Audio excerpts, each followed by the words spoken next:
1 2 3 4 5 6 7 8 9 10 11।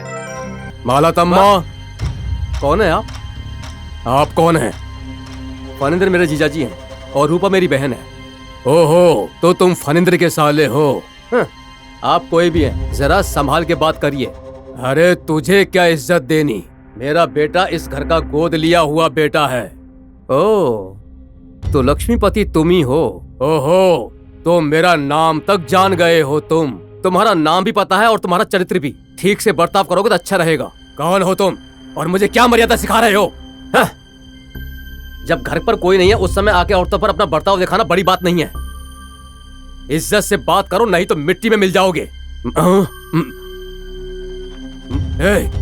मुझे धमका रहे हो क्या? धमका नहीं रहा हूं, चेतावनी दे रहा हूं। वैसे भी तुझसे क्या बात करनी।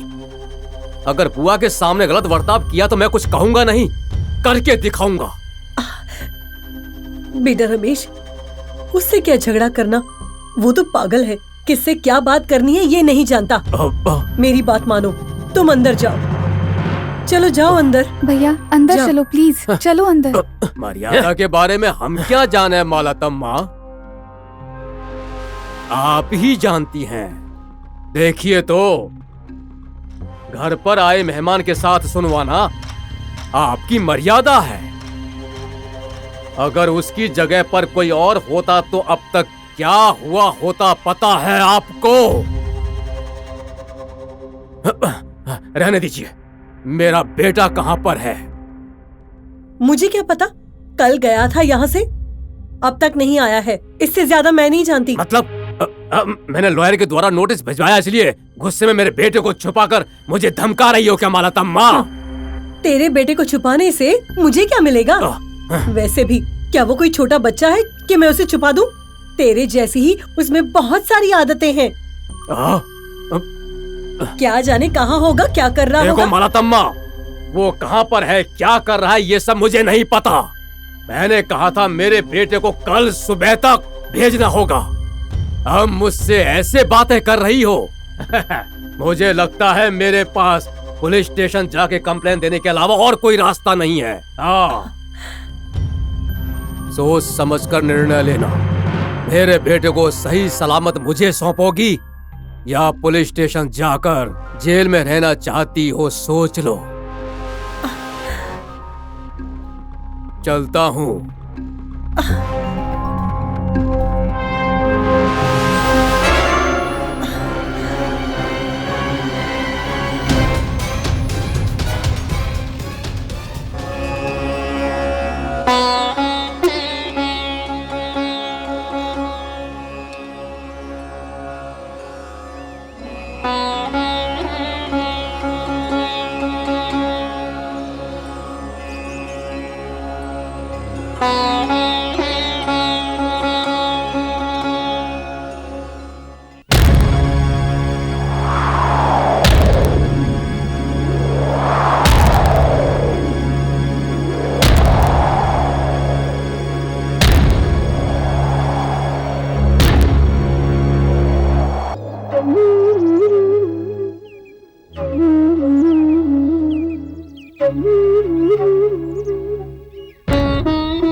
कौन हो तुम?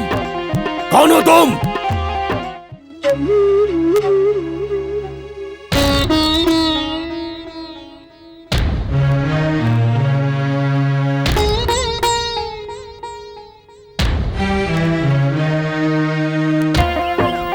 सोनी, हमारे घर आए हो? कैसे हो तुम?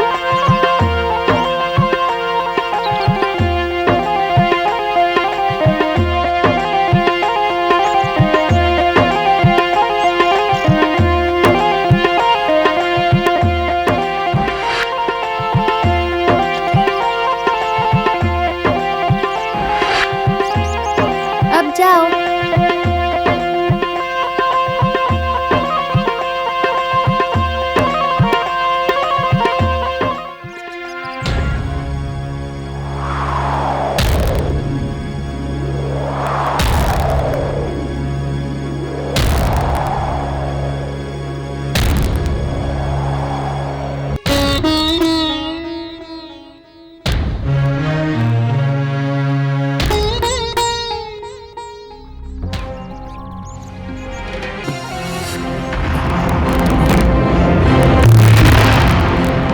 माँ, नाग भैरवी, मुझे माफ कर दीजिए। मैंने पाप किया है, मुझे माफ कर दीजिए।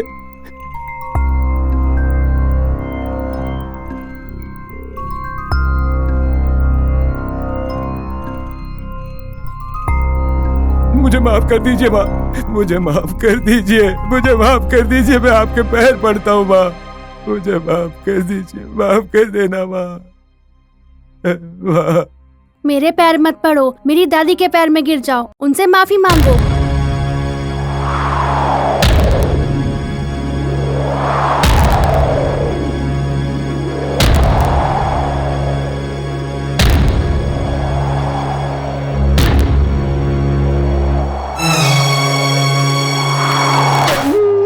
नागराज को मारने वाले को वो कुछ नहीं करते। अरे रे, ये क्या? ये गले में क्यों डाल रही हो? देखो रूपा। अरे अरे एपी, बच्ची ने नागराजा को अपने गले में डाल लिया। दे दो लगता बेटा। है बच्ची के हाथ में नाग रेखा है। बच्ची दो के बेटा साथ उसे। नागराज बच्ची बहुत से खुश साथ ले है। लो, कहा ना, देखो तुम सुन कितने क्यों नहीं रहे प्यार हो? से बच्ची ले के लो। गले में है।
क्या हुआ दीदी, क्या बात करना चाहती हो?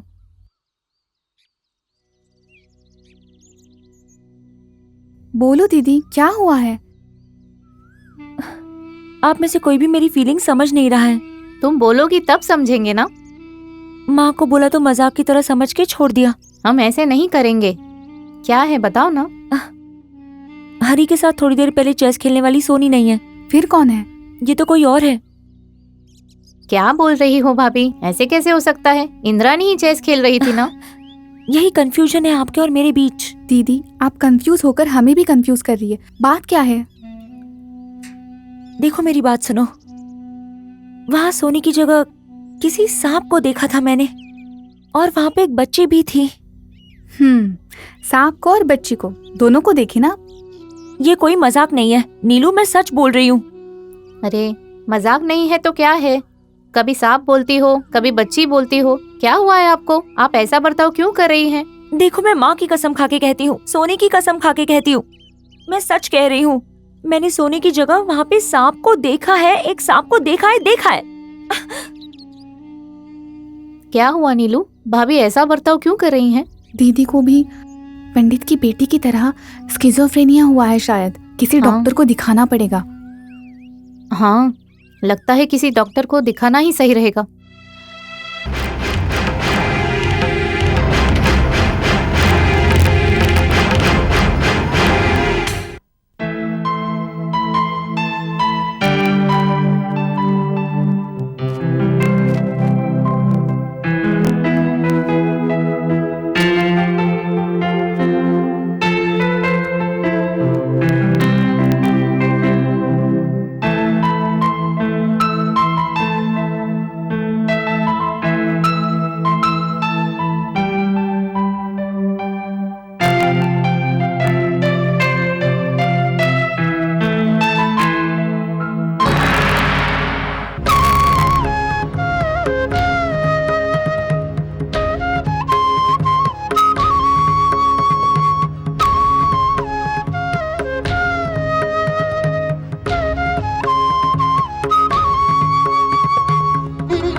वो मांत्रिक दिखने में बहुत पावरफुल लग रहा था जीजाजी। नागा निधि के बारे में पूजा करके बहुत भरोसेदायक जवाब दिया है। उसके बोलने का तरीका देख के लगता है जरूर ऐसा ही होगा, पर इंसान की बलि चाहिए कहाँ है, वो बात है। बातों का तो नहीं पता, इसमें कुछ गड़बड़ हुई तो जेल में बैठकर पूरी जिंदगी संगीत गाना पड़ेगा तुम्हें। ऐसी क्या बातें कर रहे हैं जीजाजी? और कैसी बात करूं? हाथ के बीच में आग रखकर नाच रहे हो तुम, हैं? ये तुम्हारे लिए अच्छा नहीं है। आप हमेशा से ऐसे ही हैं जीजाजी, बोलने तक जान ले लेंगे और बोलने के बाद आप अपना भाषण शुरू कर देंगे। क्यों बोल रहा समझने की कोशिश करो। उम्र में तुमसे बड़ा हूं मैं। ऐसी चीजें चुपचाप करनी चाहिए। पीने के बाद तो इंसान नहीं रह जाता है, पीने के बाद तो सब कुछ उगल देता है।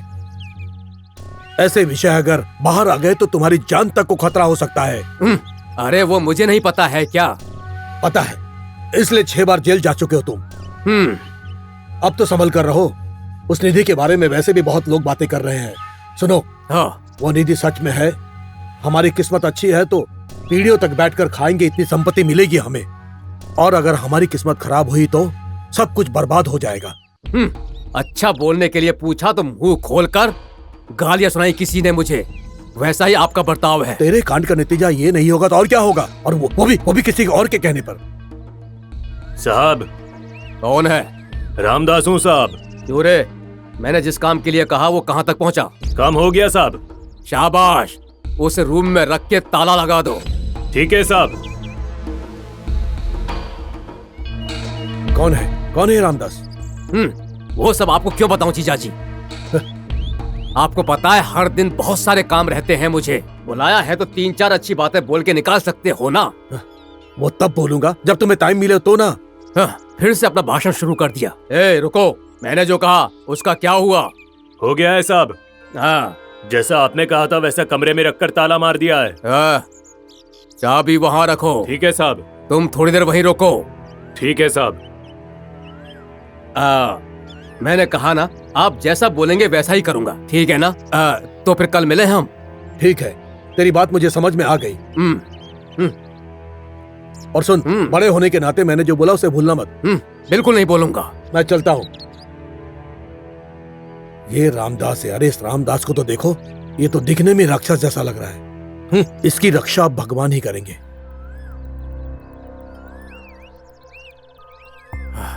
हे रामदास। हाँ साहब। उसे इतनी आसानी से कैसे उठा के लाए हो? ये रामदास सोचे तो कोई भी काम आसान हो जाता है साहब। शाबाश, तुझे बहुत अच्छा इनाम मिलेगा रामदास। ठीक है साहब।